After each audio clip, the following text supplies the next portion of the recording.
What's going on, everybody? I'm Trayvon Miles alongside Jeff Harris and Jonah Rasuccio. And welcome into the Delmarva Sports Insider. It's the only show giving you in-depth analysis to all local sports here on the shore. That's exactly right. Coming up on tonight's episode, a lot to get through. As usual, Salisbury University men hosting Wesley in the basketball version of the Route 13 rivalry. Of course, we have those highlights coming up.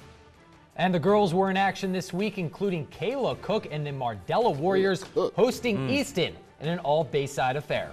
And we can't forget about the UMES men's and women's teams hosting a doubleheader against MEAC powerhouse North Carolina A&T. Those highlights later on. Welcome to the show you know and love, the Delmarva Sports Insider. Like we said, we love to start off the show really big. And what better way to start it off than with the most anticipated matchup of the year. Two of the top teams in the Bayside South putting two records on the line. Of course, we're talking about undefeated Y-High looking to end Decatur's 29-game home win streak. Seahawks hadn't lost at home since February of 2015. Early on, the Indians come out hot. Jaden Baker knocking down a three from the corner. That put the Tribe up 5. And then check it out, the big man with the soft hands, Dominic Bailey, turnaround free throw line jumper for the and one. Y-High out to an early commanding lead. Decatur grabbing some momentum off the steal. Kevon Boyles flying in for the slam. He'd also score his 1,000th career point in this game. So congratulations to Kevon on achieving this milestone. Y-High, however, doesn't care about that. They're up 11 at the half. Second half, Decatur not going away. Churchill Bounds cleaning up the garbage. See him getting pumped up right there. It's a man's Cut move. it to just 6. And then off the Y-High turnover, Boyles doing what he really does, just out hustling everybody. Gets the loose ball and finish it down low. Deficit now at just 5. In the fourth, Decatur would take over. Tajin Woodland with the steal and the finish. So Decatur takes a lead with just over 4 minutes to go. They would be up by as many as 7. In the last 3 minutes, Y-High, this shot right here was huge. Laquan Pettit, 3 of his 15, 8 in the fourth quarter to put Y-High back on top. Decatur with a chance to answer right here, and Boyles gonna get a tip right there to keep it within 2 minutes. And then in transition, quick three, check it out, off the mark here from the corner, cleaned up one more time by Bounds. Decatur only down a possession now. Check this inbound pass out. Laquan Pettit trying to get it in, and what do you know? Where's the circus music, right? It goes off the backboard. So Decatur with the last chance. Boyles, the game winner, off the mark. Phew, did you hear that? Y-High ending the streak to stay undefeated, 76-74.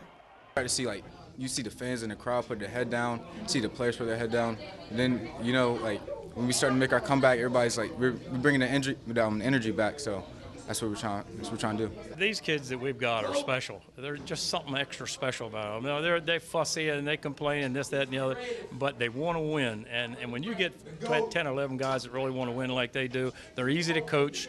Practices are awesome. And they're going to find a way. Wow. Yeah. What a game. What a game. Great game by Y-High. I really like how and been impressed at how they've been able to finish down the stretch of these games and into these games.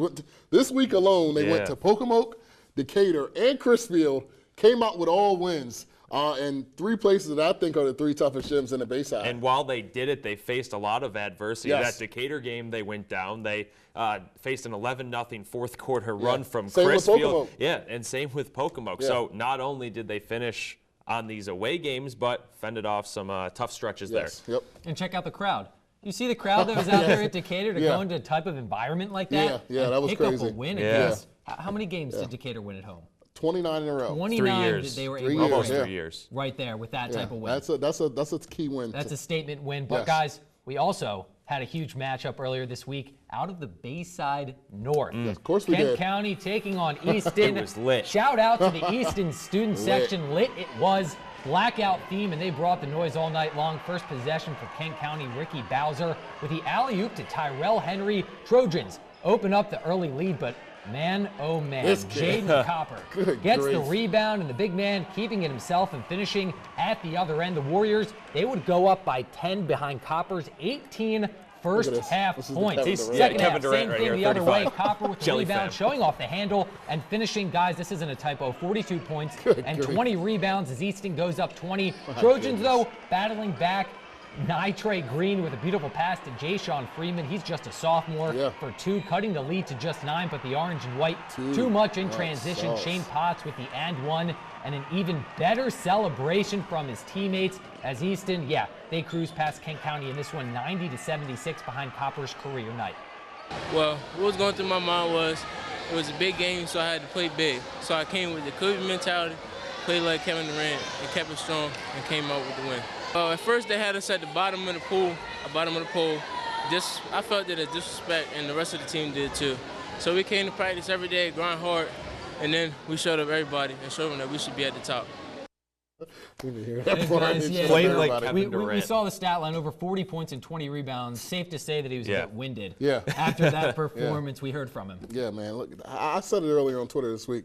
42 and 20 is hard to do on NBA 2K. It's hard to do in college in a longer game. Hard to do in an NBA. 32 minutes. 32 minutes, especially, man. He didn't even play the whole game. That is against impressive. A team like Kent County as well. I mean, it's a seasoned, good team. Very impressive. Being at that game, I have to give credit where it's due to Easton's student section. One of the best I've seen this year. Floor to the ceiling, packed with that blackout theme. So I think that was really the game changer, was that student section. Now, what we're going to do is we're going to take things here back to Salisbury. Bennett with a huge game earlier this week. Snow Hill on the road looking to steal one against those mighty Clippers. First quarter, Otis Russell with the nice bounce pass down low to Harold Morton, who lays one off the glass. But the Eagles, they would make a strong push early in the second. Amir Fisher spotting up from 3, and then off the Zaire Johnson missed 3. Drew Housen is there to lay it in. Snow Hill, they have the 33-30 lead at the half.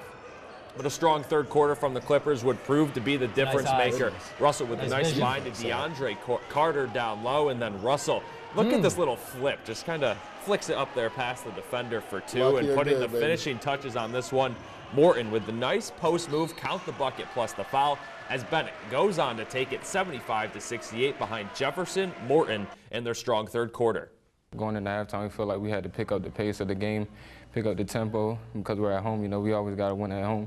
And so that's what we had to do, go out and play hard and finish the game with the W. We're a better team than them, so we feel like we should go out and set the pace. Don't let them set the pace for us. We're at home, you know, and we got to play hard every game. We go out there and we got to win.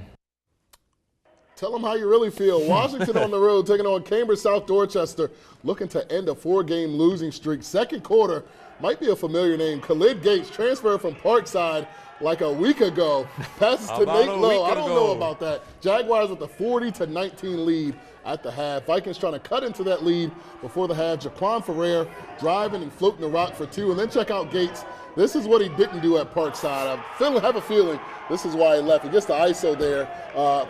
21 points off the bench for Gates in this one, as Washington would be up big. Second half, Zakai Corner stop and pop right there from the free throw line. This would turn into a dunk show by number 5. Josh Sproul with the slam right there, and then check this out a little bit later. Off the missed 3, I love this one right here. Number 5, get up out my way, please. Thank you very much. The most underrated player in the conference has spoken again. Washington rolling on the road to a 91-54 victory. Over in Delaware, a Bayside Henlopen matchup. North Carolina's head coach Steve Perry making his return to his former school, Sussex Tech. And guys, there's just something about this Sussex Tech team. Pick things up in the second quarter. Joey Adams with the hop, step, and finish, putting the Bulldogs. But the Bulldogs, they would trail by 6 at the half. In the second, Devin Reynolds misses his initial attempt, but cleans up his miss for 2 as he extends the lead for the Ravens. For North Carolina, glad to have this guy back. Boston College football signee David Bailey Jr. led the way for the Bulldogs with 18. He gets the and 1 finish in transition, but it would be too much of Tech. A little give and go from Khalil Bolden to Jeremiah Brown, extending the Ravens' lead as they would hold on in this one. They top NC 73-58.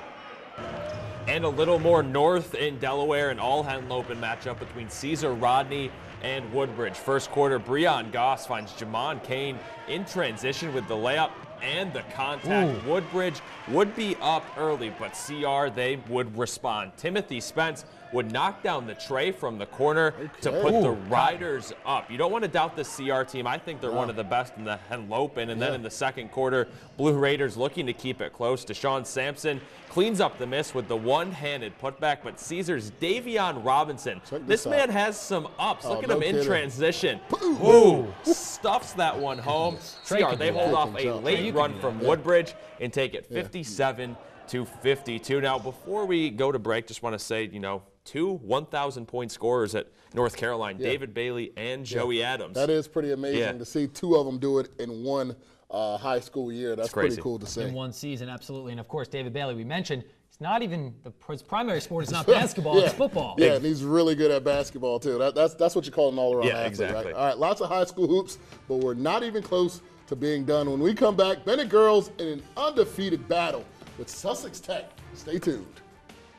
Hi, I'm Jaedon Copper from Easton High School, and you're watching Delmarva Sports Insider.